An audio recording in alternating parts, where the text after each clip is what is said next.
মানুষের ধারণা উপজেলা মানে কম দামি ডাক্তার, জেলায় মানে ভালো মানের ডাক্তার। এটা এমনটা হতেও পারে যে ঢাকার ন্যাশনাল ইনস্টিটিউটগুলো যে মানে ডাক্তার থাকে, অনেক উপজেলা কনসালটেন্ট ঠিক সেই মানে একজনের ব্যথা নিয়ে জ্বর নিয়ে দীর্ঘক্ষণ দাঁড়িয়ে থাকতে পারে না। আবার আমি ডাক্তারকে যদি বলি আপনি ভালো করে রোগী দেখেন, 10 মিনিট সময় লাগে, এই সময়টা যে ডাক্তার দিতে যান তাহলে 6.5 ঘন্টায় 40 জনের বেশি রোগী দেখা সম্ভব নয়।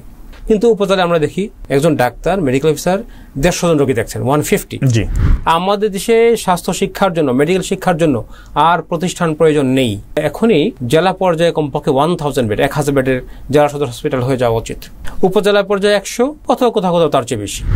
করিমগঞ্জে আমি এক গ্রামের মধ্যে হাঁটছি, এক কৃষক বয়স 24-25 হবে, দেখে তাকে আপনি কি সেই ব্যক্তি না যে তাকে রেখে দেওয়ার জন্য জনগণ মিছিল করেছিল? বাংলাদেশের জনসংখ্যার অনুপাতে চিকিৎসক এবং নার্স তথা স্বাস্থ্যকর্মীর সংখ্যা আন্তর্জাতিক মানদণ্ডে অনেক কম। আবার উপজেলা বা জেলা পর্যায়েও চিকিৎসকরা কম থাকেন এরকম অভিযোগ রয়েছে।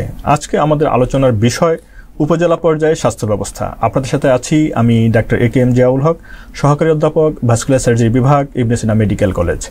আজ আমাদের সাথে অতিথি হিসাবে আছেন স্বাস্থ্য অধিদপ্তরের হসপিটাল সার্ভিস ম্যানেজমেন্ট বিভাগের সম্মানিত line director doctor Mohammad Joynal Abedin Titu sir. Sir, আপনাকে আমাদের প্রোগ্রামে স্বাগত জানাচ্ছি। অনেক ধন্যবাদ আপনাকে। আপনি দীর্ঘদিন থেকে সরকারি চাকরিতে রয়েছেন এবং বিভিন্ন পর্যায়ে চাকরি করেছেন, বিশেষ করে জেলা পর্যায়ে, উপজেলা পর্যায়ে, এমনকি আপনি ইউএচএপিও ছিলেন। তাহলে উপজেলা পর্যায়ে আপনার কাজের অভিজ্ঞতা অত্যন্ত ব্যাপক। আপনি কি আমাদেরকে বলবেন যে বাংলাদেশের উপজেলা পর্যায়ে স্বাস্থ্য ব্যবস্থাটি কেমন? উপজেলায় পর্যায়ে স্বাস্থ্য ব্যবস্থাপনা যেটা, সেটা শুরু হয়েছে 40 থেকে 45 বছর আগে। তো তখন উপজেলায় ডাক্তারদের পোস্ট ছিল 3টি শুরুর দিকে, THA, RMO, মেডিকেল অফিসার। তখন উপজেলায় শুরুর দিকে 3টা বিভাগ একীভূত ছিল, এখনও তাই আছে, ইনডোর, আউটডোর, ইমার্জেন্সি। তো এই গত 40-42 বছরে অনেক যে পরিবর্তন হয়েছে তাও কিন্তু নয়। তো পদের সংখ্যা বেড়েছে, কনসালটেন্ট গিয়েছে, মেডিকেল অফিসার সংখ্যা বেড়েছে এবং ল্যাব টেস্টের ফেসিলিটি বেড়েছে। তো বিশ্ব যেভাবে এগিয়ে যাচ্ছে তার সাথে ঠিক তাল মিলিয়ে মনে হয় আমরা ওইভাবে যেতে পারছি না। আমাদের আরও অনেক এগিয়ে যাওয়ার উচিত ছিল বা এগিয়ে যাওয়ার কথা ছিল। আমরা যদি একটু ভালো করে তাকাই অতীতের দিকে, আমরা জানবো গত 40-45 বছরে সারা বিশ্বে স্বাস্থ্য ব্যবস্থার বিস্ময়কর পরিবর্তন ঘটেছে। তো আমাদেরও সেরকম প্রস্তুতি থাকা দরকার ছিল। আমরা সম্ভবত সেই পর্যায়ে যেতে পারিনি, কাঙ্ক্ষিত পর্যায়ে আমরা পৌঁছতে পারিনি। জি, ধন্যবাদ।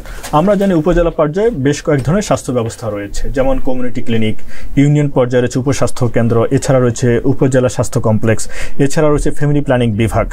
আপনি কি একটু বলবেন যে আসলে, এবং এছাড়া আউটডোর বিভাগ রয়েছে, মাঠ পর্যায়েও কাজ রয়েছে। আপনি কি একটু আমাদের আরেকটু বিস্তারিত বলবেন যে আসলে সরকারিভাবে কিভাবে এই স্বাস্থ্যসেবাগুলো দেওয়া হচ্ছে? আমাদের স্বাস্থ্য ব্যবস্থার যে হসপিটালগুলো আছে এটাকে মোটামুটিভাবে 3 ভাগে আমরা ভাগ করি, প্রাইমারি, সেকেন্ডারি, টারশিয়ারি হসপিটাল। তো প্রাইমারি হেলথ কেয়ারের ক্ষেত্রে আমরা একদম অনেক আগে থেকে শুরু থেকে ছিল উপজেলা হেলথ কমপ্লেক্স। তার একটু নিচে প্রতিটা ইউনিয়নে আছে ইউনিয়ন সাব সেন্টার, অথবা কোথাও কোথাও আছে union family and welfare centre. 1998 সনে সরকার চিন্তা করলো গ্রামাঞ্চলে প্রতি 6000 জনগোষ্ঠীর জন্য একটি করে কমিউনিটি ক্লিনিক করা হবে। সেখানে প্রাইমারি হেলথ কেয়ার পাবে, এসেনশিয়াল হেলথ কেয়ার পাবে, হেলথ এডুকেশন পাবে, নিউট্রিশনের কাউন্সেলিং পাবে, ইপিআই সেবা পাবে এবং গর্ভবতী নারীদের একটা প্রাইমারি সেবা তার পাবে। এই চিন্তা করে সরকার আজ থেকে প্রায় 27 বছর আগে গ্রামাঞ্চলে কমিউনিটি ক্লিনিক চালু করে। শুরুর দিকে যখন কমিউনিটি ক্লিনিক চালু করা হয় তখন জনগণের কাছে জমি চাওয়া হয়। জনগণ অত্যন্ত খুশি মনে 5% করে জায়গা দিয়েছে। কয়েক বছর পরে সরকার জায়গা আরও বেশি চাইলে 8% তাও দিয়েছে। এখন আমার জনগণের চাহিদা বেড়েছে, অর্থনৈতিক সমৃদ্ধি মানুষের বেড়েছে, এখন সম্ভবত আগের মতো জায়গা পাওয়া যাচ্ছে না। তো এটা আমাদেরকে সমৃদ্ধ স্বাস্থ্য ব্যবস্থা বলা যেতে পারে, যেখানে আমাদের প্রায় 14,000 কমিউনিটি ক্লিনিক আছে। আমাদের যেটা বলতে চাচ্ছিলাম যে আমাদের প্রতি 6,000 জনগোষ্ঠীতে একটা কমিউনিটি ক্লিনিক আছে। কমিউনিটি ক্লিনিকের সংখ্যা প্রায় 14,000। প্রতি ইউনিয়নে আছে হয় সাব সেন্টার অথবা union health and family welfare centre, এবং 495টি উপজেলা হেলথ কমপ্লেক্স বা থানা হেলথ কমপ্লেক্স মিলিয়ে। জি, উপজেলা পর্যায়ে আপনি কাজ করেছেন, আপনার কাছে যে রোগীরা আসতো বা উপজেলা হেলথ কমপ্লেক্সে যে রোগীরা আসেন তারা আসলে এই সেবায় সন্তুষ্ট কিনা, তাদের আসলে মৌলিকভাবে কি অভিযোগ থাকে? উপজেলা পর্যায়ে সেবা দিতে গিয়ে আসলে রোগীদের সন্তুষ্টি আছে, অসন্তুষ্টিও আছে। জি, আর যারা চিকিৎসা সেবা দেন ডাক্তার নার্স তাদের যে অনেক সন্তুষ্টি আছে বিষয় তাও কিন্তু নয়। জি, তো রোগীদের বড় অভিযোগ তারা এখানে এসে অপেক্ষা করতে হয়, অনেক কিছু টেস্ট পরীক্ষা নিরীক্ষা বাইরে করতে হয়, কিছু ওষুধ বাইরে থেকে কিনতে হয়, লম্বা সময় অপেক্ষা করতে হয়। আবার যদি কোনো রোগীর অপারেশন প্রয়োজন হয় তাহলে সব সময় চাহিদা মাত্র রোগীর অপারেশনগুলো হসপিটালে করা যাচ্ছে না। জি, এই ধরনের অভিযোগগুলো আমি বেশি পাচ্ছি। আমরা দেখেছি বা আমরা শুনেছি যে উপজেলা পর্যায়ে জনবল ঘাটতি রয়েছে, বিশেষ করে চিকিৎসকদের ঘাটতি থাকে। আবার দেখা যাচ্ছে যখন একজন চিকিৎসককে সেখানে পদায়ন করা হয় তারা অনেকেই সেখানে দীর্ঘদিন থাকেন না এবং দ্রুতই দেখা যায় সেখান থেকে অন্যত্র বদলে হয়ে যেতে চান। তো এই বিষয়টি আসলে কেন ঘটে? একটা কথা একটু ইঙ্গিত দিয়েছিলাম যে উপজেলা ব্যবস্থা বা স্থানীয় উপজেলায় ডাক্তারদের কিছু অসন্তোষ রয়ে গেছে। একজন মানুষের মৌলিক চাহিদা যদি বলি তার শান্তি ও নিরাপত্তা। উপজেলায় যারা কাজ করেন তারা একটা আতঙ্কের মধ্যে সময় কাজ করেন, অনেকটা আতঙ্কের মধ্যে। তারা অনৈতিক চাপ থাকে, স্থানীয় কিছু মানুষের অনৈতিক চাপ তারা এটা সহ্য করতে চান না। ডাক্তারদের সবারই একটা মৌলিক গুণ বলে তার পড়াশোনা করেন এবং তার সমাজ থেকে স্বাভাবিকভাবেই সেবার বিনিময়ে সম্মান চান, তার প্রাপ্য সম্মানটুকু পান না, একটু আতঙ্কে থাকেন, নিরাপত্তাহীনতায় ভোগেন, তোমরা সেখানে তার থাকতে চান না। আমাদের দেশের হসপিটালগুলো তৈরি করা হয়েছে আজ থেকে 40-42 বছর আগে। এরপরে অনেক সময় রিনোভেশনও করা হয়েছে, পুনর্নির্মাণ করা হয়েছে, কিন্তু অফিসের যে পরিবেশ সেটাও তার জন্য সুখকর না। জি, তাহলে আমরা এই অবস্থা থেকে উত্তরণের আসলে উপায় কি? যে স্বাস্থ্য সংস্কার কমিশন গঠিত হলো, তারা বেশ কিছু সুপারিশমালাও প্রণয়ন করেছেন, তাহলে এখানে কি কোনো সমাধান আমাদের জন্য নিহিত আছে? স্বাস্থ্য সংস্কার কমিশন উপজেলা নিয়ে যে সুপারিশ করেছে আর একটু বিস্তারিত হলে হয়তো ভালো হতো, এবং যদি বিস্তারিত না থাকেও তবুও আমরা পরিকল্পনা করতে পারি। তো সরকার যদি চায় তাহলে অনেকটাই পরিবর্তন করা সম্ভব। হয়তো 495টি উপজেলায় একবারে সম্ভব নয়, ধীরে ধীরে অল্প অল্প করে এই উপজেলাগুলোতে পরিবর্তন আনতে পারে। আমি খুব জোর দিয়ে বলবো একটা উপজেলায় কমপক্ষে 8টি বিভাগ থাকা উচিত। উপজেলা স্বাস্থ্য কমপ্লেক্স 8টি বিভাগ, প্রশাসন বিভাগ, প্রশাসনে থাকবে প্রকিউরমেন্ট অ্যান্ড লজিস্টিক্স, খুব ইম্পর্টেন্ট, এটা খুবই গুরুত্বপূর্ণ। কারণ একটা সময় ছিল উপজেলার সব কেনাকাটা জেলা অফিস থেকে, সিভিল সার্জন থেকে, অফিস থেকে এটা করা হতো, এখন সরাসরি কেনাকাটা করছে। বাংলাদেশে যদি পিপিআর পাবলিক প্রকিউরমেন্ট রুলস 2008 অনুসরণ করে ক্রয় করতে হয়, এটা একটু সময় সাপেক্ষ ব্যাপার এবং দক্ষতা ছাড়া সম্ভব নয়, এবং এই জন্য দরকার ডেডিকেটেড ম্যান পাওয়ার।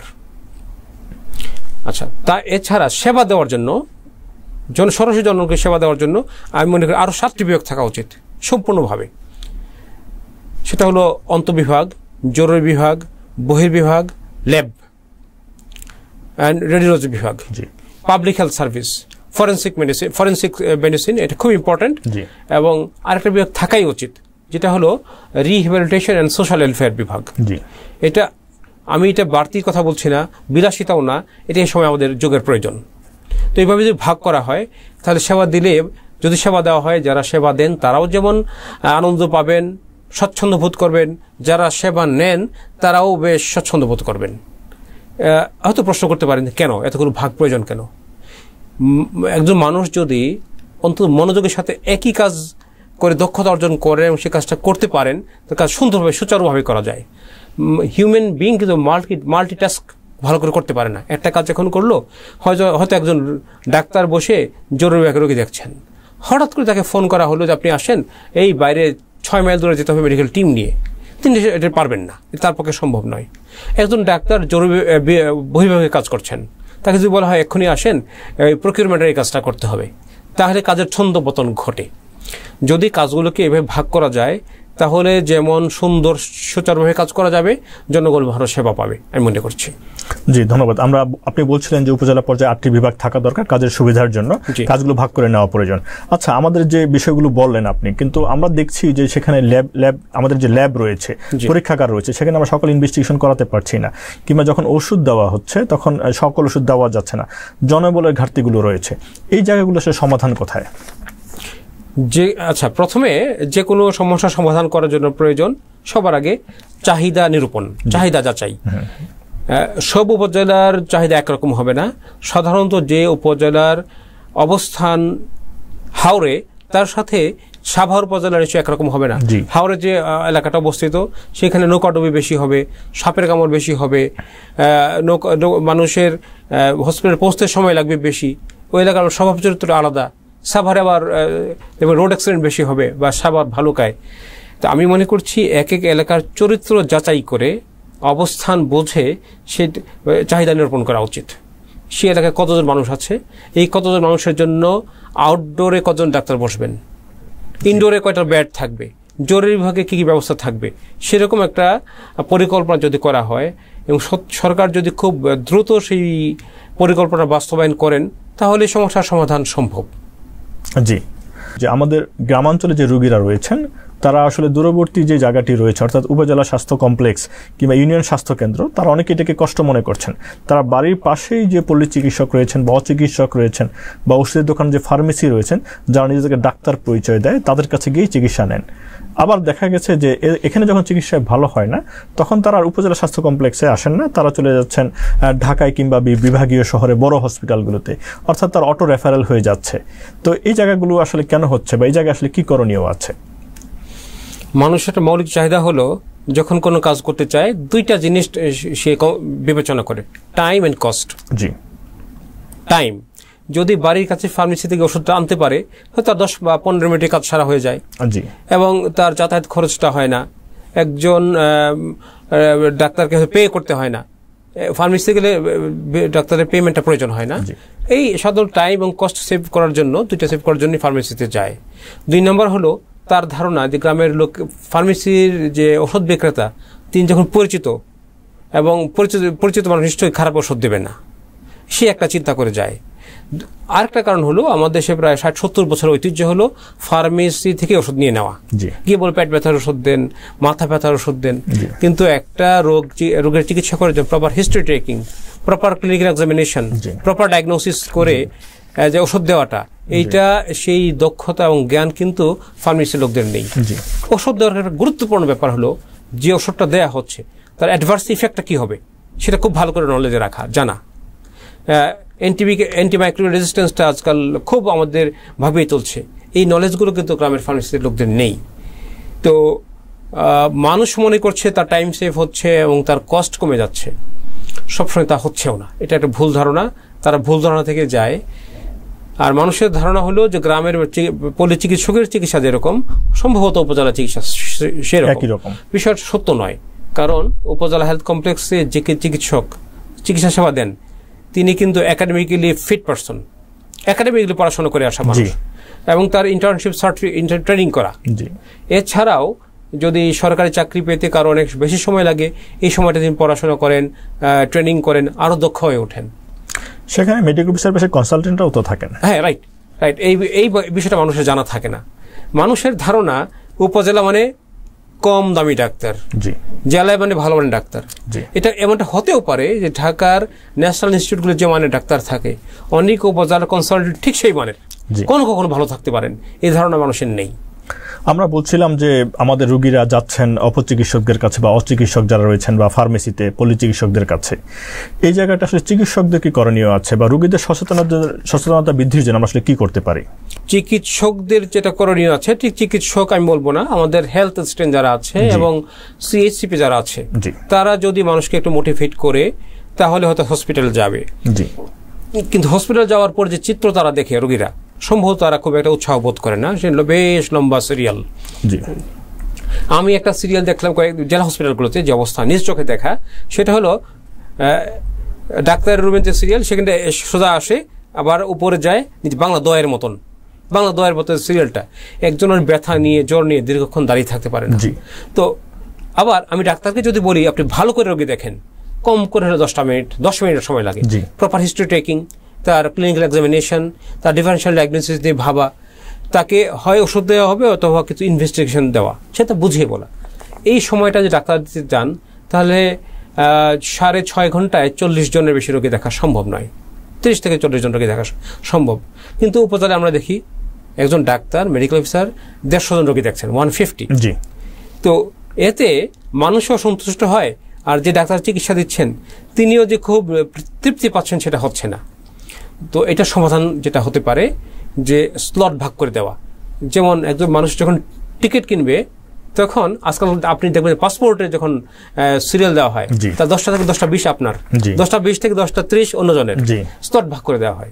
আমার মনে হচ্ছে পেশেন্টদেরকে অনলাইনে বা ডিজিটাল সিস্টেমে স্লট ভাগ করে দেওয়া যেতে পারে, যে আমি টিকিট করলাম, আমি 30 তারিখে 10টা থেকে 10:20, আরেকজন টিকিট করলো এই আমার জন্য এটা রিজার্ভ করা, এটা পরে 10 মিনিট পাবেন।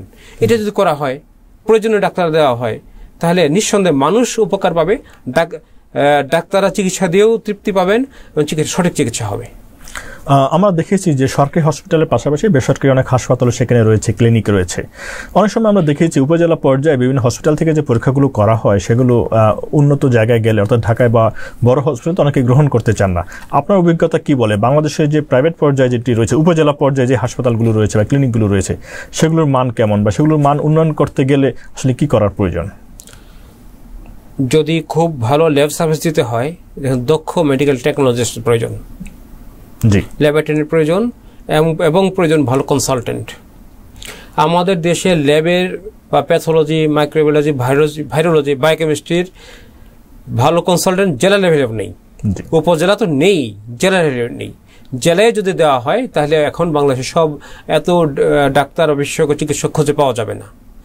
যেটা করতে হবে যে আমাদের কিছু সাবজেক্ট আছে, কিছু সাবজেক্ট যেখানে চিকিৎসকের সংখ্যা সরকার নির্ধারিত পদের চেয়ে অনেক বেশি, তাহলে আমার মনে হয় একটা বিষয় করাই উচিত এখন, যে ইচ্ছা করলে যে কেউ যে কোনো সাবজেক্টের চয়েস করে পড়তে পারবেন না, এটা করে দেওয়া উচিত।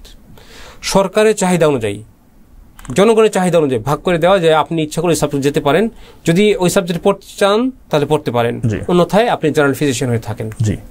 তাহলে জেলায় প্যাথোলজি, রেডিওলজি, মাইক্রোবায়োলজি, ভাইরোলজি ডাক্তারগুলো দেওয়া সম্ভব। আমি তো মনে করি শুধু জেলায় না, উপজেলায় ওইগুলো প্রয়োজন আছে দেওয়ার। একটা জেলায় আমরা বিশ্বাস করবো কিনা জানি, মানুষ জানে কিনা, ভালো হিস্টোপ্যাথোলজি হচ্ছে না, উপজেলায় ব্লাড ফিল্ম করা সম্ভব হচ্ছে না, পেরিফেরাল ব্লাড ফিল্ম করা সম্ভব হচ্ছে না। যদি একটা উপজেলায় পেরিফেরাল ব্লাড ফিল্ম করা সম্ভব না হয়, কি চিকিৎসা দেওয়া হবে? তাহলে মানে আসলে একটা অনুমান করা যায় যে যে পরীক্ষাগুলো হচ্ছে সেগুলো সবসময় আসলে কোয়ালিটি মেনটেন করছে না। যেমন আমরা কিন্তু জানি যে ইউসি যে চালু করা হয়েছিল, অর্থাৎ শিশু মৃত্যু হার, মাতৃমৃত্যুর হার কমানোর জন্য কিন্তু সরকার একটি বিশেষ প্রজেক্টে নিয়েছিল, অর্থাৎ অ্যানেস্থেশিয়া ট্রেনিং, গাইনিতে ট্রেনিং, যাতে করে ইমার্জেন্সি অবস্টেটিক কেয়ারগুলো করা যায়। তো আমার মনে হয় যে এই জায়গাটিও আপনি সেরকমই বলতে চাচ্ছেন। আচ্ছা স্যার, আমি আরেকটি বিষয়ে দৃষ্টি আকর্ষণ করছি। আমরা সবসময় রেফারেল সিস্টেমের কথা বলে থাকি, তাহলে উপজেলা পর্যায়ে রেফারেল সিস্টেম কিভাবে কাজ করবে? ওই যে আমি বললাম যে আমাদের জনগণকে মোটিভেট করতে হবে, এবং মোটিভেট করার জন্য কমিউনিটি হেলথ ওয়ার্কারদের অ্যাক্টিভেট করা, আমাদের হেলথ অ্যাসিস্ট্যান্ট আছে। দেখুন, আমাদের সবচেয়ে সফল প্রোগ্রামের মধ্যে একটা হলো ইপিআই প্রোগ্রাম। সম্ভবত সরকারের অন্য কোনো প্রোগ্রামেই এতটা সফল হয়নি আমাদের দেশে। আমাদের টিকা গ্রহণের হার 98%, বা MR2 যখন আমি দেখি 95%। এটা অসাধারণ একটা প্রোগ্রাম। কারণ হলো এটা যখন করা হয়, চমৎকার প্ল্যান করা হয়েছে। প্রতি ওয়ার্ডে থাকবে একজন হেলথ অ্যাসিস্ট্যান্ট, প্রতি ইউনিয়নে থাকবেন একজন সহকারী স্বাস্থ্য পরিদর্শক, তাকে গাইড করার জন্য বা নিয়ন্ত্রণ করার জন্য বা তত্ত্বাবধান করার জন্য, এবং তাদের প্রতি 3টে ইউনিয়নে থাকবেন হেলথ ইন্সপেক্টর।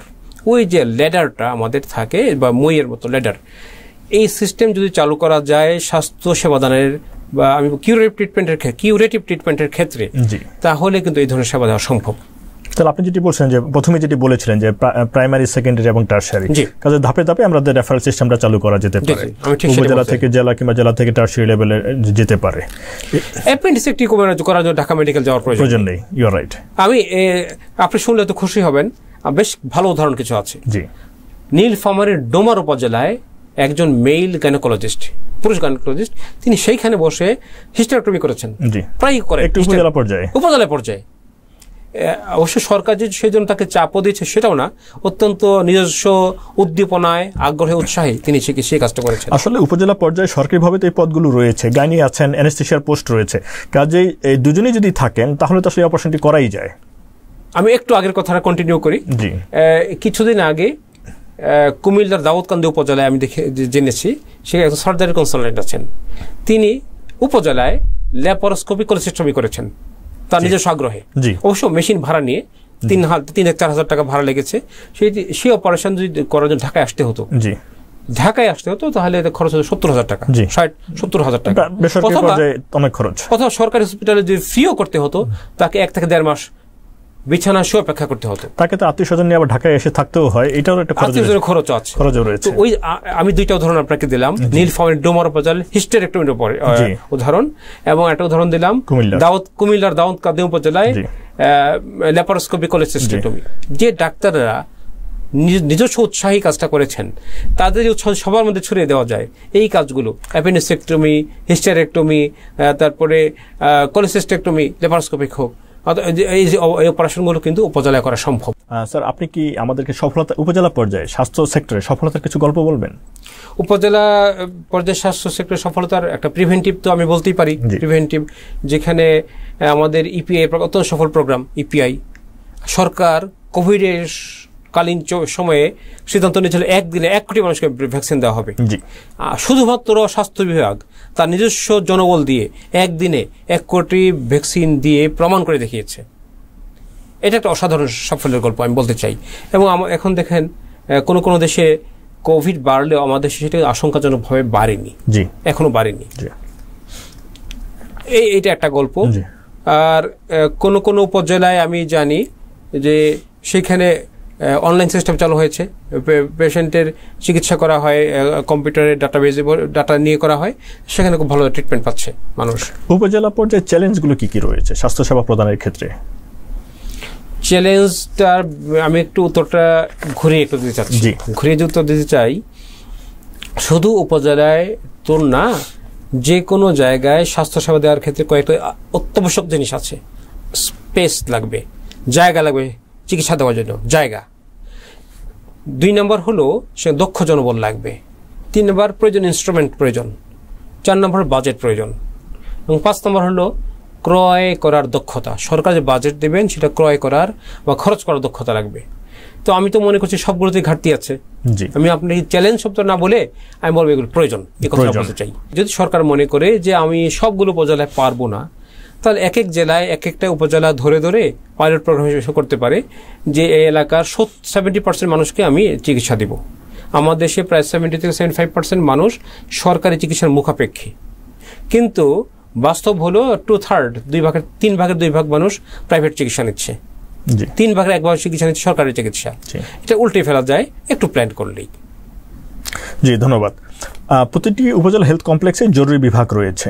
আপনি কি মনে করেন যে আসলে ইমার্জেন্সি সার্ভিস যেটি রয়েছে এটি আসলে বর্তমান সময়ের যে প্রয়োজন, 3 লক্ষ থেকে 5 লক্ষ অধিবাসী থাকেন একটি উপজেলায়, তাদের প্রয়োজন পূরণের জন্য এই জরুরি বিভাগ যথেষ্ট? আমাদের সে জরুরি বিভাগ যারা চলছে তার বিল্ডিং, তার রুম, তার ম্যান পাওয়ারটা কিন্তু সে 40 বছর আগের 1981-82 সনের সে ম্যান পাওয়ার দিয়ে। এর মধ্যে পৃথিবীর অনেক পরিবর্তন হয়েছে, সারা পৃথিবীতে বিস্ময়কর পরিবর্তন হয়েছে। আমরা যদি তাল দিয়ে চলতে চাই তাহলে জরুরি বিভাগকে একটা স্বতন্ত্র স্পেশালাইজড ডিপার্টমেন্ট হিসেবে বিবেচনা করা উচিত। সেখানে এমন ডক্টর বা স্টাফ থাকবেন যারা একই সাথে ইমার্জেন্সি রোড ট্রাফিক ম্যানেজ করতে পারবেন, এমআই ম্যানেজ করতে পারবেন, ফ্র্যাকচার ম্যানেজ করতে পারবেন, বার্ন ম্যানেজ করতে পারবেন, ইলেকট্রিকিউশন ম্যানেজ করতে পারবেন, স্নেক বাইট ম্যানেজ করতে পারবেন। এটা সারাদিন অনেক জায়গায় হয়েছে। এবং সে ডিপার্টমেন্ট থাকবে অনেকগুলো বেড, সেখানে ডে কেয়ার সিস্টেম থাকবে। তো এটা যদি করতে চাই আমার দরকার অত্যন্ত দক্ষ জনশক্তি, দরকার ভালো স্পেশাল নার্স, ওদের দরকার মেডিকেল অ্যাসিস্ট্যান্ট এবং অন্যান্য জনশক্তি। সেটা আমরা তৈরি করতে পারিনি আলাদাভাবে। যদি জরুরি বিভাগের জন্য আসলে আলাদা ম্যান পাওয়ার প্রয়োজন, ট্রেন্ড পিপল প্রয়োজন, সেটি আসলে এখনো তৈরি হয়নি। আলাদা বিভাগ করার প্রয়োজন মনে করছি, এবং তারা জরুরি কাজে দক্ষ থাকবেন। জি জি।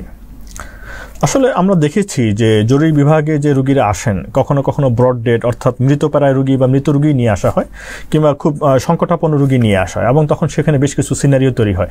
সেখানে দেখা গেছে যে যারা স্বাস্থ্যসেবা প্রদান করছেন অর্থাৎ চিকিৎসক, নার্স বা স্বাস্থ্যকর্মীদের উপর হামলার ঘটনাও ঘটে, অর্থাৎ কর্মস্থলে নিরাপত্তা বিঘ্নিত হয়। তো এই জায়গাটা আসলে কি করণীয় আছে? আমাদের দেশের সমস্যা হলো যে মানুষ সম্ভবত বুঝতে পারে না কোথায় কি করা উচিত। দেখবেন গ্রামাঞ্চলে যখন সাপ খেলা অথবা মানব খেলার লোক হয় যাতে মানুষ ভিড় করে, হসপিটালে যখন রোগী নিয়ে আসা হয় জনগণ এমনভাবে ঘেরাও করে পেশেন্টটাকে রাখে ডাক্তারের সাধ্যে কোলায় না ভিতরে যাওয়া। যখন অনেক মানুষ একসাথে থাকবে তারা সে অক্সিজেন নিয়ে নেবে, কারণ কার্বন ডাইঅক্সাইড ত্যাগ করবে, বাতাস আসা যাওয়া করবে না। তো ফ্রি ফ্লো অফ এয়ার না থাকলে যে মানুষ রোগীটা অসুস্থ হয়ে গেল তার সেই ট্রিটমেন্ট করা অসম্ভব। তো আরেকটা সমস্যা হলো এতজন মানুষ যখন থাকে, এদের কেউ কেউ থাকে রক্তচড়া মানুষ, বুদ্ধিশুদ্ধি কম মানুষ থাকে, তো ডাক্তারের সময় দেখে আতঙ্কগ্রস্ত হয়ে যায়। যখন ব্রড ডেথকে যখন ডেথ ঘোষণা করবে তখন রোগীর চড়াও হয় কিনা সেটা তো জানা থাকে না। আমরা একজন ক্রিকেট খেলোয়াড়ের কথা জানি, ক্রিকেট খেলার সময় অসুস্থ হয়ে যান, তখনই একদম ইনস্ট্যান্ট মাথায় সিপিআর দেওয়া হয়। সিপিআর দেওয়ার পর তিনি বেঁচে ওঠেন। আবার একই ঘটনা জানি, কক্সবাজার হসপিটালে এক পেশেন্ট যখন মারা যায় তাকে সিপিআর দেওয়া হচ্ছিল। কেন সিপিআর দেওয়া হলো? রোগী লোকজন মনে করেছে তাকে বুক চেপে মেরে ফেলছে, তখন ওই ডাক্তার পাল্টা সিপিআর দেওয়া হয়েছে, মানে তাকে হেড ইনজুরি করা হয়। তো যদি এই ধরনের উগ্র এবং অতিরিক্ত মানুষের নিয়ন্ত্রণ করা না যায় তাহলে ভালো চিকিৎসা দেওয়া সম্ভব না। স্যার, আমি একটু সাপ্লিমেন্ট করছি যে আমরা জানি যে সরকারি হসপিটালগুলোতে বিশেষ করে উপজেলা পর্যায়ে যে হেলথ কমপ্লেক্স রয়েছে সেখানে আসলে সরকার পক্ষ থেকে কোনো নিরাপত্তা বাহিনী নেই। অনেক আগে কিছু গার্ড ছিল যারা নাইট গার্ড হিসেবে কাজ করতেন, তারা প্রকৃত অর্থে নিরাপত্তা কর্মী ছিলেন না, নাইট গার্ড ছিলেন। তাহলে এই যে নিরাপত্তা বিঘ্নিত হচ্ছে, কর্মস্থলে চিকিৎসকদের নিরাপত্তা বা স্বাস্থ্যকর্মীদের নিরাপত্তা বিঘ্নিত হচ্ছে, এই জায়গায় সরকার থেকে স্বাস্থ্য পুলিশ বা এই ধরনের কোনো কিছু আসলে প্রয়োজন আছে কিনা? এটা পৃথিবীর অনেক দেশেই আছে স্বাস্থ্য পুলিশ, আমাদের দেশে তো আছেই। শিল্প পুলিশ আছে, পর্যটন পুলিশ আছে, নৌ পুলিশ আছে। স্বাস্থ্য পুলিশের ধারণা খুব ভালো একটা কনসেপ্ট হতে পারে, হওয়া উচিত বলে আমি মনে করি। যদি এই মুহূর্তে পুলিশকে এই বিভাজনটা করা সম্ভব না হয় তাহলে তো সরকারি সম্পত্তি রক্ষা, জনগণকে সাপোর্ট দেয়া, সরকারের কাজে সহযোগিতা, এই লক্ষ্যে আনসার নিযুক্ত করাই উচিত। একজন ইউনোকে পাহারা দেওয়ার জন্য 10 জন আনসার থাকেন, ইউনোকে পাহারা দেওয়ার জন্য, যেটা আগে ছিল না। তো ইউনোকে পাহারা দেওয়ার জন্য 10 জন আনসার যদি থাকে তাহলে একটা হসপিটাল, একটা অনেক বড় এরিয়া, অনেক ওষুধ আছে, কোটি কোটি টাকার যন্ত্রপাতি আছে, বেশ কিছু মানুষ সেখানে রাত্রি যাপন করেন, তাহলে তাদের পাহারা দেওয়ার জন্য বা তাদের সুরক্ষার জন্য তো আনসার দেওয়াই উচিত। যেখানে জীবন মরণ আছে, নিরাপত্তা ঝুঁকি আছে জরুরি বিভাগে, কাজে নিরাপত্তা নিশ্চিত করার জন্য আইন শৃঙ্খলা রক্ষা বাহিনী থাকতেই পারে। থাকতে পারে শব্দ না বলে আমি অবশ্যই উচিত বলে মনে করি। অবশ্যই থাকা উচিত। আমি ইংলিশে বলি এসেনশিয়াল বলে মনে করি। স্যার, আপনি একটি লেখায় বলেছিলেন স্বাস্থ্য খাতে যে বাজেট বরাদ্দ হয় সেটা অত্যন্ত কম, কিন্তু এটি আসলে কোনো ব্যয় নয়, এটি বরং একটি বিনিয়োগ। তাহলে এখন আসলে আপনি কি বলবেন, বর্তমান সময় আপনি কি বলবেন? আচ্ছা, আমাদের দেশে স্বাস্থ্য খাতের জিডিপির 0.9% বরাদ্দ করা হতো, এখন সম্ভবত এটা জিডিপির 0.75% চলে এসেছে। 0.9% নিয়ে একটু রসিকতা করে বলা যায় 0.9% সোডিয়াম ক্লোরাইড মানে নর্মাল স্যালাইন। তো মনে রাখার জন্য আমি বলি নর্মাল স্যালাইন 0.9% জিডিপির। তো এই বছর আরো কমে গিয়ে 0.75% এসেছে। সম্ভবত দেশের 41,000 কোটি টাকা বরাদ্দ হয়েছে। 41,000 কোটি টাকা বরাদ্দ হয়েছে। তো এত অল্প টাকা দিয়ে এই মানুষকে, এই দেশের 18 কোটি মানুষকে চিকিৎসা সেবা দেয়া প্রায় অসম্ভব। কেউ বলে থাকেন যে বেতন দেওয়া হয় যেটা উৎপাদন করছে না, বেতন দেওয়া হচ্ছে সরকারকে, এটা সরকার টাকা নিয়ে আসছে না, রিটার্ন হচ্ছে না। সম্পূর্ণ ভুল কনসেপ্ট। আমি বলবো জ্ঞানহীন মানুষ ছাড়া কেউ কথা কেউ বলতে পারে না। সারা পৃথিবীতে মনে করা হয় স্বাস্থ্যের জন্য ব্যয় নয়, এটা বিনিয়োগ। কোনো পৃথিবীর ভালো ভালো কোম্পানি সেখানে সব জায়গায় স্বাস্থ্যের জন্য আলাদা ফেসিলিটি থাকে, বিনিয়োগ করা থাকে। কর্মী যখন অসুস্থ হন তাকে সবেতনে ছুটি দেওয়া হয় এবং তার সব খরচ সেই কোম্পানি বহন করে। তো তারা বিজনেস এক্সপার্ট অনেক বেশি আমাদের চেয়ে। তারা মনে করে যে কর্মী স্বাস্থ্যের জন্য যে আমরা ব্যয় করি এটা বিনিয়োগ হয়ে আসবে। আমাদের দেশে সম্ভবত আমাদের যারা এই বিষয়টা ভাবেন যে তারা বিনিয়োগ মনে করছেন না, তাদের জ্ঞানটা খুব নিম্ন পর্যায়ে আছে, একদম আমি বলবো সাবস্ট্যান্ডার্ড লেভেলে তাদের জ্ঞানটা আছে। উদাহরণ আপনাকে দিই, আমাদের দেশে প্রচুর স্কুল কলেজ আছে, শিক্ষকদের জন্য ব্যয় হয়, স্কুলের জন্য বিদ্যুৎ বিল আছে, আরও অনেক নানা রকম ব্যয় আছে। তাহলে এটাকে অপচয় বলবেন? তারা কি টাকা, সরকার টাকা দিচ্ছে? দিচ্ছে না।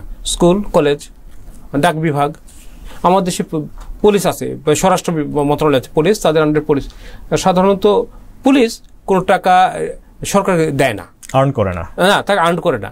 আমাদের একটা হসপিটালে যখন একটা ইসিজি করা হয় বা ইকো করা হয়, ইসিজি 80 টাকা আর ইকোর জন্য 200 টাকা গভর্নমেন্টকে আমরা দিচ্ছি, কিছু না কিছু টাকা আমরা রিটার্ন দিচ্ছি, রেভিনিউ দিচ্ছি। পুলিশ তো কোনো টাকা দিচ্ছে না, পুলিশ টাকা দিচ্ছে না, শিক্ষা বিভাগ টাকা দিচ্ছে না, অথচ তাদের বাজেট কিন্তু স্বাস্থ্যের চেয়ে বেশি। তার মানে টাকা অপচয় হচ্ছে না। কারণ শিক্ষা নিরাপত্তার জন্য যে ব্যয়, এটা অনেক বড় বিনিয়োগ। যারা এই কথা বলেন যে স্বাস্থ্যে টাকা ব্যয় করলে ব্যয় বেশি হয়ে যাচ্ছে, এটা মূর্খের মতন কথা বলেন। আমি মূর্খ ছাড়া কিছুই বলবো না ওদেরকে। এবং সারা বিশ্বের মতন আমরাও এটা বলতে চাই যে স্বাস্থ্যের জন্য যেটা ব্যয়, এটা সর্বোত্তম বিনিয়োগ, দ্য বেস্ট ইনভেস্টমেন্ট। জি, আমরা দেখেছি যে বাংলাদেশে অনেকগুলো বেসরকারি পর্যায়ে মেডিকেল কলেজ রয়েছে। আপনি একটি লেখায় বলেছিলেন যে এত মেডিকেল কলেজ না করে, সরকারি বা বেসরকারি যেটাই হোক না কেন, এত মেডিকেল কলেজ না করে উপজেলা এবং জেলা পর্যায়ে যে স্বাস্থ্য স্থাপনাগুলো রয়েছে সেগুলো মান উন্নয়ন করা যেতে পারে, সেগুলোকে ওয়ান স্টপ সার্ভিস সেন্টার হিসেবে গড়ে তোলা যেতে পারে, মানুষজন একই আমব্রেলায় সকল চিকিৎসা পেতে পারে। তো এখন আপনি হসপিটাল সার্ভিস ম্যানেজমেন্টের লাইন ডিরেক্টর আছে, তো বাস্তবতা কি এবং আপনার রিকমেন্ডেশন কি আগের মতোই আছে কিনা? আমি এখন তাই ভাবি, অনেক আগে যা ভাবতাম এখন ঠিক তাই ভাবি, এখন পর্যন্ত ভাবি। আমার মনে হচ্ছে ভাবনার পরিবর্তন হবে না, উন্নয়ন হতে পারে, পরিবর্তন হবে না। মেডিকেল কলেজ মানে শিক্ষা প্রতিষ্ঠান। আমাদের দেশে স্বাস্থ্য শিক্ষার জন্য, মেডিকেল শিক্ষার জন্য আর প্রতিষ্ঠান প্রয়োজন নেই।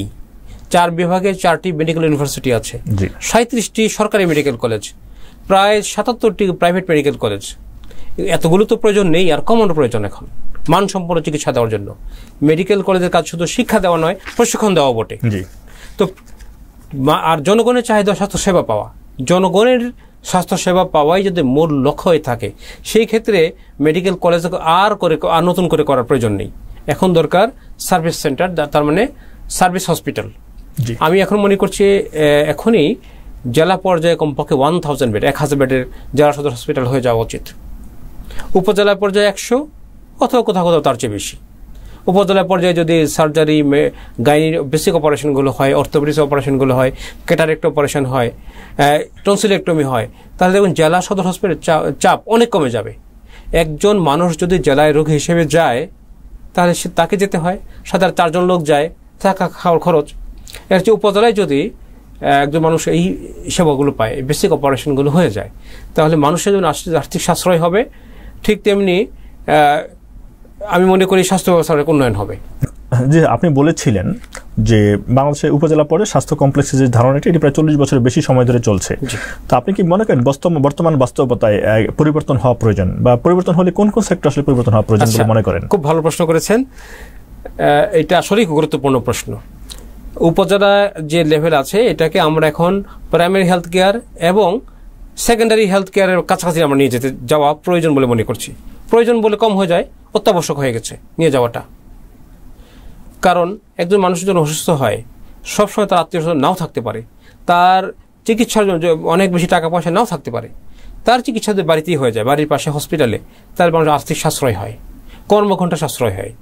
তো উপজেলা হেলথ কমপ্লেক্স উন্নয়ন করতে চাইলে আমি একটু আগে বললাম 8টি বিভাগ করা, প্রশাসন বিভাগ যেখানে প্রকিউরমেন্ট থাকবে, লজিস্টিক্স বিভাগ থাকবে, খুব সমৃদ্ধ ওয়ান স্টপ বলাটাই উচিত হবে, জরুরি বিভাগ, সমৃদ্ধ ইনডোর যেখানে সব ধরনের কাজ হবে, সমৃদ্ধ ল্যাব যেখানে কালচার পর্যন্ত করা যাবে, কালচার নেসেসিটি টেস্ট পর্যন্ত করা যাবে, আউটডোর থাকবে, social rehabilitation and social welfare বিভাগ, প্রিভেন্টিভ মেডিসিন বিভাগ, এবং আমি মনে করি যে ফরেন্সিক বিভাগ থাকা উচিত। ল্যাবের কথা তো বলেছি, ল্যাব বিভাগ থাকা উচিত। কারণ আমাদের দেশে একটু বড় ইনজুরি যদি হয়, আজকাল gender based violence, child abuse সংখ্যাটা কিন্তু দিন দিন বেড়েই যাচ্ছে। কেন বাড়ছে এটা প্রশ্ন করতে পারেন, আনসার দেওয়া যাবে। তো এদেরকে, এই ধরনের পেশেন্টকে সাধারণত জেলায় পাঠানো হয়। জেলায় যখন এদেরকে সঠিকভাবে পরিচর্যা করা সম্ভব না হয়, তখন ওয়ান স্টপ সার্ভিস ক্রাইসিস ওসিসিতে পাঠানো হয়। তো এটা কিন্তু যারা সেবা নেয় তাদের জন্য যেমন বিব্রতকর, যারা সেবা দেন তাদের জন্য একটা লজ্জাকর। তো তো আমি মনে করছি যে একটা রিচ ফরেন্সিক ডিপার্টমেন্ট থাকা উচিত প্রতিটা উপজেলা হসপিটালে। জি, তো আমরা অনেকগুলো বিষয়ের কথা জানলাম। তো রোগী এবং চিকিৎসকদের আসলে আমরা যেটা সাধারণভাবে বলে থাকি যে সন্তুষ্টি নেই, উপজেলা পর্যায়ে চিকিৎসা সেবা যেটি দেওয়া হয় তাদের সন্তুষ্টির পরিমাণটা কম।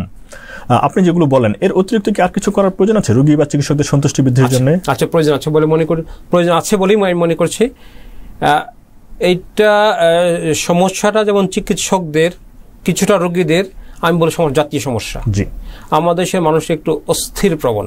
জি, তারা অপেক্ষা করতে চায় না, অল্পতেই রাগ হয়ে যায়, চটে যায়। ঠিক তেমনি আমাদের যারা সরকারি সেবা দান করেন তা নিজেকে সার্ভিস প্রোভাইডার মনে করেন না, নিজেকে এক ধাপ উপরে মনে করছেন। শুধু ডাক্তার নয়, ডাক্তার, পুলিশ, অ্যাডমিনিস্ট্রেটর মানুষ, সব অফিসে যেখানে যান প্রত্যেকটা অফিসে এই মানুষের হয়রানির অভিযোগ কিন্তু আছে। ঠিক ওদের কাছে হয়রানির অভিযোগ যে পরিমাণ, যত পার্সেন্ট, যে ধরনের, আর হসপিটালেও কাছাকাছি। তো আমাদের দেশে যারা সার্ভিস দেন আরো বিনয়ী হওয়া উচিত। জি, কারণ তাদেরকে একটা কথা মাথায় ঢুকে দেওয়া উচিত যে তাকে নিয়োগ করা হয়েছে জনগণের সার্ভিসের জন্য। মাথায় ঢুকে দেওয়া, ইমপ্ল্যান্ট করে দেওয়া উচিত। আমি আবার বলছি, এই সমস্যা শুধুমাত্র হসপিটাল নয়, সরকারের সবগুলো সার্ভিস সেন্টারে প্রায় একই অবস্থা। মনে হচ্ছে মানুষকে একটু হয়রানি করতে পারলে, একটু দাঁড় করে রাখতে পারলেই মনে শান্তি পাওয়া যায়, সেটা কিন্তু নয়। এটা আমি বলছি জাতীয় সমস্যা। সেকেন্ড হলো, আমাদের দেশের মানুষ প্রচুর কথা বলতে পারে, যদি তাকে বলেন স্ট্রাকচারালি ভালো কাউন্সিলিং করেন, তখন তার পারছে না। কাউন্সিলিং আমরা বেশি দুর্বল বাঙালি। কাউন্সিলিং একমাত্র হসপিটাল দালাল ছাড়া আর সবাই দুর্বল। হসপিটালের মূর্খ দালালগুলো ভালো কাউন্সিলিং করতে পারে, সত্য। 3 নম্বর বিষয় হলো,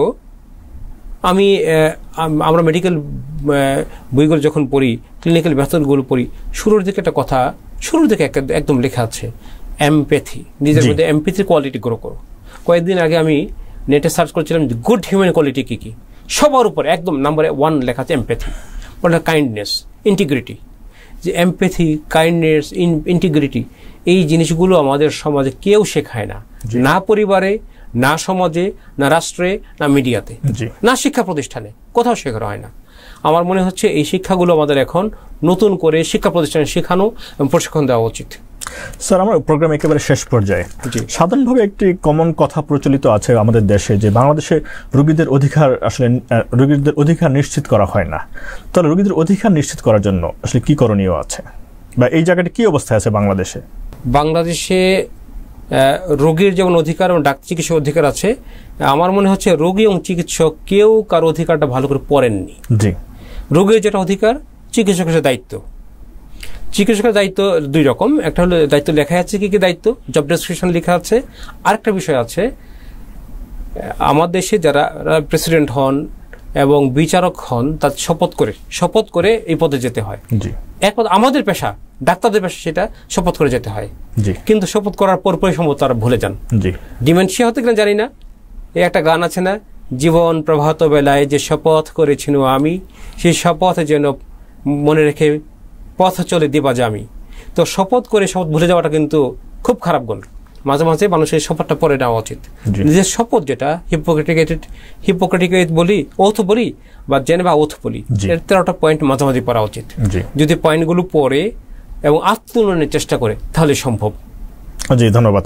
স্যার, আমার লাস্ট প্রশ্ন আজকের জন্য, গ্রাম অঞ্চলে বা উপজেলা পর্যায়ে যে চিকিৎসকদেরকে পদায়ন করা হয়, তারা অনেক সময় অসন্তুষ্টিতে ভুগে থাকেন। এই তরুণ চিকিৎসকদের জন্য আপনার কোনো পরামর্শ আছে কিনা?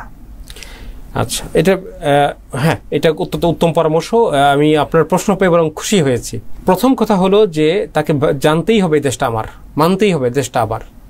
এইখানে আমাকে কর্মে নিয়োগ করা হয়েছে। আমরা যদি শুধু পাওয়ার চিন্তা করি তাহলে সব হবে না। এই ছোট্ট গরিব দেশ আমাদের সব কিছু দিয়ে দেবে, সেটাও সম্ভব নয়। তো দেশের কিছু কর্তব্য আছে। রাষ্ট্রের কর্তব্য হলো যে চিকিৎসককে শহর থেকে গ্রামে পাঠানো হয়েছে, তাকে উপযুক্ত নিরাপত্তা দেওয়া। নিরাপত্তা খুব ইম্পর্টেন্ট। 2 নম্বর শান্তি। উনি যে আবাসটায় থাকবেন, যে ঘরে বাস করবেন, সুন্দর একটা ঘর, 8 ঘন্টা যে রুমে বসে কাজ করবেন, তার কর্মস্থল, তার সেকেন্ড হোম, সেটা সুন্দর থাকে, নিরাপদ থাকে, আরামদায়ক থাকে, সে ব্যবস্থা করা। তারপর একজন চিকিৎসক দেখেন, তারই সাথে বিসিএস দিয়ে অন্য কর্মকর্তা খুব দ্রুত রেপিড প্রমোশন পেয়ে যাচ্ছেন। মানুষের পোস্ট থাকলেও প্রমোশন পাচ্ছেন, না থাকলেও প্রমোশন পাচ্ছেন, তখন তার মনটা খারাপ হয়। সেই চিকিৎসককে যদি হিসেবে প্রমোশন দেওয়া হয়, একটা উপজেলাতেই 5 বছর চাকরি করার পরে সিনিয়র মেডিকেল অফিসার, আর 5 বছর চাকরি করার পরে তাকে মেজর মেডিকেল অফিসার পোস্ট দেওয়া হয়, 10 বছর চাকরি করার পর মেজর মেডিকেল অফিসার, এবং তাকে ইনক্রিমেন্ট দেওয়া হয়। 12 বা 14 বছর চাকরি করার পর ডেপুটি চিফ মেডিকেল অফিসারের পোস্ট দেওয়া হয় উপজেলায়। 17 বা 18 বছর চাকরি করার পর চিফ মেডিকেল অফিসারের পদে প্রমোশন দেওয়া হয়। তাহলে মানুষের সন্তুষ্টি বাড়বেই। আমাদের শান্তির অভাব, নিরাপত্তার অভাব, আমাদের বলবো যে উপযুক্ত প্রমোশনের অভাব, প্রশিক্ষণের অভাব, এগুলো থাকলে কেউ যেতে চাচ্ছে না আসলে। এবং এইগুলো সমস্যার সমাধান করা অনেক কঠিনও নয়। ন্যায়ভিত্তিক সমাজে এর সমাধান করা যায়। আপনার কাছে জানতে চাইবো, আপনি একজন প্রশাসক, চিকিৎসকরা আসলে প্রশাসক হিসেবে কেমন? যিনি চিকিৎসক মানে আজীবন ছাত্র, যিনি চিকিৎসক তিনি আজীবন ছাত্র। প্রশাসক এটা নির্ভর করে তাদের ইচ্ছার উপরে। এক এক ব্যক্তির স্বভাব চরিত্র এক এক রকম। তো চিকিৎসকদের কেউ কেউ চমৎকার প্রশাসক হন যদি সে তার ইচ্ছা করেন। উনি একজন চিকিৎসক যদি ভালো প্রশাসক হতে চান তাহলে তার পদটাকে ওন করতে হবে। এবং উনি যদি চিন্তা করেন যে এর বাইরে আমি একটু প্র্যাকটিস করবো, অন্য কোথাও যাব, সম্ভবত এটা করা সম্ভব হবে না। একজন চিকিৎসক যদি ভালো প্রশাসক হতে চান, পুরানো ভালো প্রশাসকদের জীবনী ভালো করে পড়তে হবে, যে কোনো সমস্যায় তাদের কথা বলতে হবে। একজন চিকিৎসক যদি ভালো প্রশাসক হতে চান তাকে চিকিৎসা সংক্রান্ত আইন কানুন বিদ্যা ভালো করে পড়তে হবে। মেডিকেল সায়েন্সের নয়, আইন কানুনটা আমি মনে করি প্রতিদিন 2 ঘন্টা না পড়লে ভালো প্রশাসক হওয়া সম্ভব নয়। তারপরে বিষয় হলো নির্লোভ জীবনযাপন।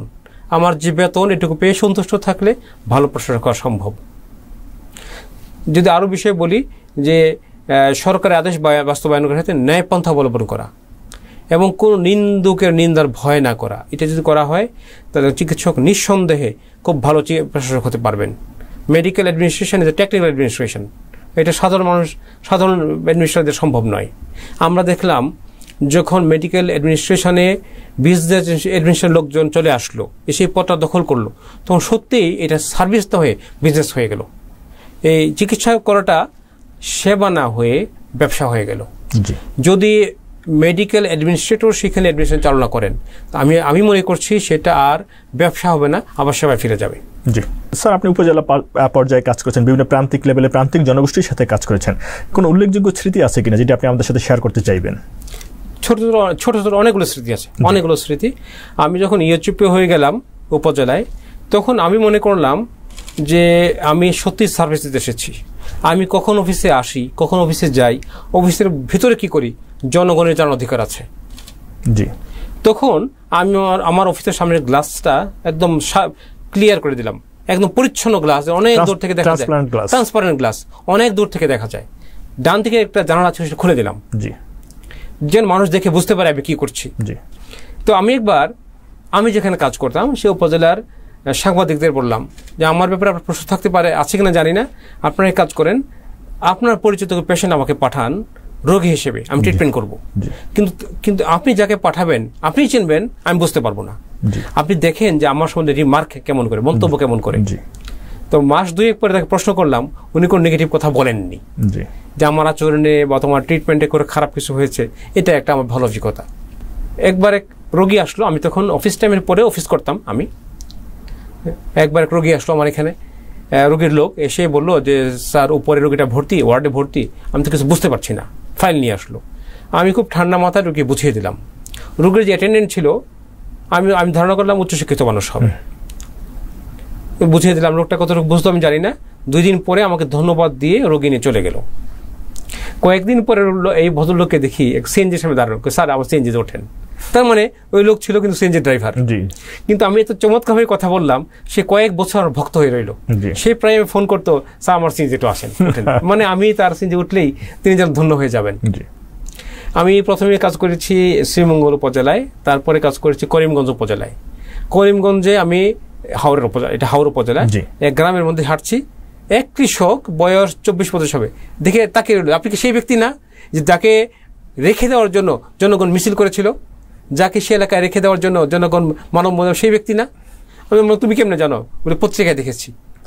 এটা আমার জন্য একটা আনন্দের বিষয়। আমি কিন্তু এমনি কাউকে প্রকাশ করিনি। আমি যে উপজেলায় ছিলাম সেখানে বদলি করা হলো ইউএচপি হিসাবে, সে জনগণ রেখে দিতে চেয়েছিল মানববন্ধন করে।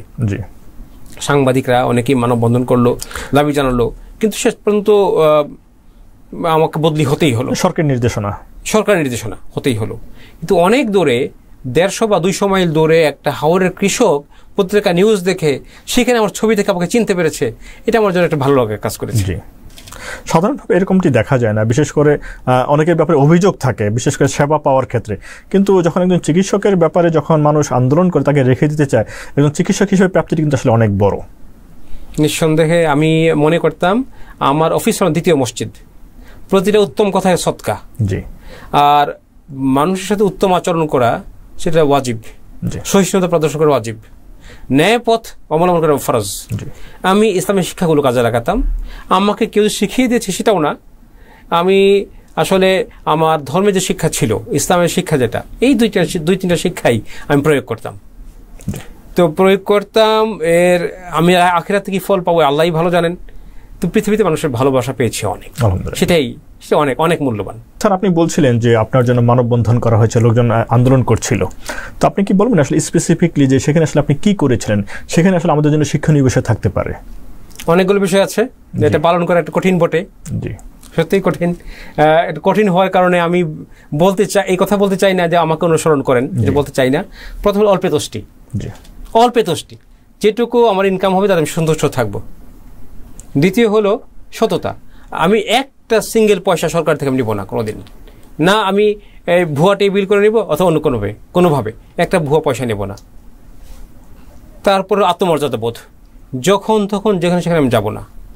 আমাদের ডাক্তারদের ব্যাপারে একটা কথা থাকে যে বিভিন্ন কোম্পানির লোকেরা এন্টারটেইন করলেন, তারা এন্টারটেইন গ্রহণ করেন। তো আমি যেটা করতাম, যেহেতু বয়সে বড় ছিলাম, সরকার আমার একটা বড় পদ দিয়েছিল, সেই জন্য ওষুধ কোম্পানির লোকেরা ইনভাইট করে যেতাম। যাওয়ার পর খাওয়ার বিলটা আমি দিতাম, বলতাম যে আমি বড়, আমি যেটা বলি শুনতে হবে, খাওয়ার বিলটা আমি দেব। আমি মানুষের সাথে কথা বলতাম এমনভাবে মনে হয় তাদের একজন। আমি স্টেশনে থাকতাম, যেখানে আমার পোস্টিং, আজ পর্যন্ত কোনোদিন স্টেশনে সেই ক্যাম্পাসের বাইরে আমি থাকিনি। আমি সপ্তাহে 7 দিনই থাকতাম, মাঝে মাঝে ছুটি, মাসে 1 দিন বা 2 দিন ছুটে নিতাম। যখন যে কাজ সরকার দিত সেই কাজটা আমি নিষ্ঠার সাথে করতাম।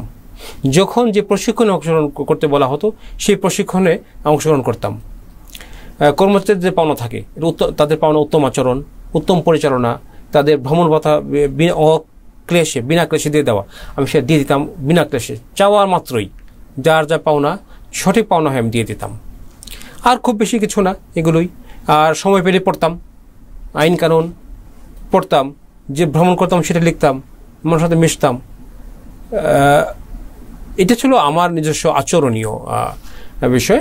এখন আমি এখানে আরেকটি বিষয়, বিশেষ করে অনেক জায়গায় দেখা যায় যে চিকিৎসকদের মধ্যে, অর্থাৎ আপনি ইউচিএফ হিসেবে ছিলেন, কিন্তু যারা মেডিকেল অফিসার ছিলেন বা যারা কনসালটেন্ট ছিলেন, অনেক জায়গায় তাদেরকে নিয়ন্ত্রণ করাটা কঠিন হয়ে পড়ে। অনেকেই অপ্রয়োজনীয় বা অবাঞ্ছিত ছুটি নিয়ে থাকেন বা স্টেশনে অ্যাবসেন্ট থাকেন। এই জায়গাগুলো আপনার সহকর্মীদের সঙ্গে আপনার সম্পর্ক যে আসলে কেমন ছিল?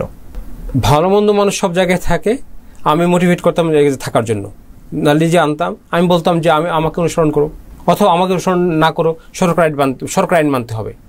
তো এইটা নিয়ে 2-1 জায়গায় যে একটু বাজানো বাদ হয়নি তা না। তো অন্য কর্মচারী যখন দেখতো আমি সঠিক সময় অফিসে আসি, তখন তার মান্য করতো। তো কনসালটেন্টরা এদের চেয়ে মেডিকেল অফিসার একটু কথা বেশি শোনে, কনসালটেন্ট জ্ঞান বেশি, ডিগ্রি বেশি, তো তাদের চেয়ে মেডিকেল অফিসার বেশি শোনে। কখনো কখনো মেনটেন করা চ্যালেঞ্জিং হয়ে যায়, তো একটু চ্যালেঞ্জিং হয়ে যায়। এই জন্য উপজেলায় ইউচুপেরা কিন্তু কনসালটেন্ট না চেয়ে মেডিকেল অফিসার চান, যাতে করে তাদেরকে ল অ্যান্ড অর্ডার যেটি রয়েছে, আইন শৃঙ্খলা, মানে বিশেষ প্রতিষ্ঠান চালানোর জন্য যে শৃঙ্খলাটি দরকার সেটি যাতে সহজে করা যায়। একজন মেডিকেল অফিসারকে আদেশ দিলে যেভাবে শোনেন, ঠিক কনসালটেন্ট সেভাবে মান্য করতে চান না। জি। অনেকগুলো কারণ আছে, তো অনেকেই তার জব ডেসক্রিপশন জানেন না। অনেকেই মনে করেন শুধু আউটডোরে বসে রোগী দেখাই তার কাজ। মোটেও তা না। একজন চিকিৎসক, তিনি কনসালটেন্ট হন অথবা মেডিকেল অফিসার, তাকে ইনডোর, ইমার্জেন্সি, আউটডোর সব জায়গায় রোগী দেখার কথা বলা আছে। সেকেন্ড কাজ হলো একদম বইয়ে লেখা বর্জ্য ব্যবস্থাপনায় অংশগ্রহণ করা। সরকার যখন যে কাজ দেবে সেই কাজে অংশগ্রহণ করা। সরকার যদি তাকে কোন শিক্ষা প্রতিষ্ঠান ভিজিট করতে পাঠায়, সেখানে যাওয়া। এই কাজগুলো অনেকে করতে চান না। এটা সম্ভবত তার জব ডিসক্রিপশন না জানার কারণে, অথবা জানলেও কিছুটা বড় মানতে অনীহার কারণে। আমরা আগে শুনেছি কখনো কখনো এরকমটি দেখা যায় কেউ কেউ যে 3 দিন ডিউটি করেন এবং উনি বলেন যে আমি 3 ঘন্টা টানা ডিউটি করছি, 3-24-72 ঘন্টা আমি ডিউটি করছি বা আমি কাজ করছি, এরপরে আমি আসলে স্টেশন লিভ করছি। এই বিষয়টাকে আসলে আপনি কিভাবে দেখেন? সম্পূর্ণ আইন বিরুদ্ধ। একজন সরকারি কর্মচারী এটা কোথাও দেখাতে পারবে না, যে তার পোস্টিং করিমগঞ্জ, কেরানীগঞ্জ, ঢাকায় থাকবেন। এটা কোনো আইনে এটা সিদ্ধ নয়। লেখা আছে সরকারি কর্মচারী কর্মস্থলে অবস্থান করবেন। কর্মস্থল মানে স্পষ্ট করে লেখা আছে তার প্রশাসনিক এলাকা। এবং ডক্টরদের ক্ষেত্রে তার ক্যাম্পাসে থাকতে উদ্বুদ্ধ করা হয় যে তিনি কেমন করে বাইরে থাকবেন। বিএসআর সার্ভিস রুলসে বলা আছে একজন সরকারি কর্মচারী 24 ঘন্টা সরকারি কর্মচারী এবং 24 ঘন্টা সরকার নিয়ন্ত্রণে থাকবেন। সরকার যখন তাকে যে কাজ দেন সেই কাজ করবেন, অতিরিক্ত ভাতা দাবি করা বেঁচে রেখেই। কোনো সরকারি কর্মচারীকে যদি বাড়তি অফিস সময় বাইরে কাজ করতে বলা হয় সেসব বাড়তি ভাতা দাবি করতে পারবেন না। তো এই আইনগুলো অনেকেই জানেন না, জানলেও মানতে চান না। যদি সরকারি কর্মচারী এখন স্টেশনে অবস্থান করেন, সত্যিই দুর্ঘটনা কম ঘটে। মানুষ আসলে তার জবাবদিহির কথা ভুলে যায়। সে ভুলে যায় যে তার সময়, শ্রম, অফিস টাইম পুরোটা সরকার টাকার বিনিময়ে কিনে নিয়েছে। তার এই সময় দেওয়া, শ্রম দেওয়া তার আমানত। এবং যদি কোনো ব্যক্তি এই সময়টায় পরিপূর্ণ অর্থ গ্রহণ করেন এবং তার শ্রম না দেন, অনুপস্থিত থাকেন, তার জন্য হারাম হবে। ধর্মীয়ভাবে সেটি আসলে আইনে নিষিদ্ধ, আইনে অবৈধ, হারাম। রাষ্ট্রীয় আইনেও গ্রহণযোগ্য নয়, ধর্মীয়ভাবে আসলে এটা সুন্দর নয়। হারাম ইনকাম নিয়ে যতই ইবাদত করি, আমি যতই নামাজ পড়ি, যতই রোজা রাখি, এই হারাম খেয়ে ইবাদত কবুল হবে না। ধন্যবাদ স্যার আমাদেরকে সময় দেওয়ার জন্য। আমরা কথা বলছিলাম উপজেলা পর্যায়ে স্বাস্থ্য ব্যবস্থা নিয়ে, এবং আপনি যে কথাগুলো বললেন আমরা মনে করি যে আমাদের যে চিকিৎসক সমাজ রয়েছে, আমাদের যে রোগীরা রয়েছেন, আপনার কথা থেকে যারা নীতি নির্ধারণ তারাও উপকৃত হবেন। প্রিয় দর্শকবৃন্দ, আমরা কথা বলছিলাম উপজেলা পর্যায়ে স্বাস্থ্য ব্যবস্থা নিয়ে। আজকে আমরা আমাদের সম্মানিত অতিথি ডাক্তার জয়নাল আবদিন টিটু স্যারের কাছ থেকে অনেকগুলো বিষয়ে জানলাম। বাস্তবতার নিরিখে আসলে কী হওয়া উচিত, রোগীর অধিকার কেমন হওয়া উচিত, চিকিৎসকদের অধিকার কেমন হওয়া উচিত, এবং স্বাস্থ্যসেবা নিশ্চিত করার জন্যই বা কী করণীয় আছে। আশা করি আপনারা সবাই এ থেকে উপকৃত হবেন। পরবর্তী প্রোগ্রাম দেখার আহ্বান জানিয়ে আজকে এখানে শেষ করছি। আসসালামু আলাইকুম।